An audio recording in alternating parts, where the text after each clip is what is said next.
Europa লিগের quarter ফাইনালের প্রথম লেগে নিজেদের মাঠে হারের মুখ দেখল দুই জায়ান্ট লিভারপুল ও এসি মিলান।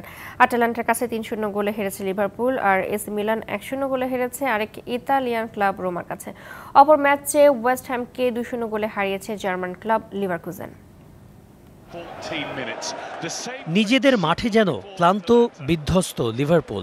ইংলিশ প্রিমিয়ার লিগের টাইটেল রেসে টিকে থাকলেও কদিন আগেই শেষ হয়েছে এফএ কাপের আশা। এবার হাতছাড়া হওয়ার পথে ইউরোপা লিগের সম্ভাবনাও। কোয়ার্টার ফাইনালের প্রথম লেগে লিভারপুলের মাঠ অ্যানফিল্ডে রাজত্ব করেছে ইতালিয়ান ক্লাব আটালান্টা। কোনো কিছু বুঝে ওঠার আগেই ৩৮ মিনিটে লিড নেয় সফরকারীরা। গোল করেন জিয়ানলুকা স্কামাকা। ম্যাচে ফেরার আশায় মোহাম্মদ সালাহকে বদলি হিসেবে মাঠে নামান ইয়র্গেন ক্লপ, কিন্তু কাজে লাগেনি সেই কৌশল।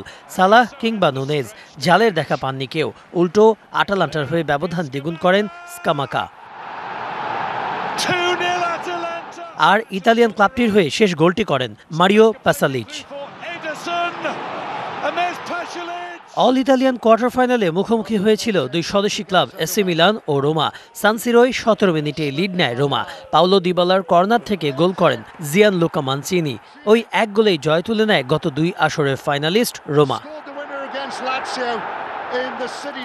লিভারপুল এসি মিলান হারলেও জয় পেয়েছে বেয়ার লিভারকুজেন। সব আসর মিলিয়ে এই মৌসুমে একটি ম্যাচও না হারা জার্মান ক্লাবটিকে বিপদে ফেলতে পারেনি ইংলিশ ক্লাব ওয়েস্ট হ্যাম।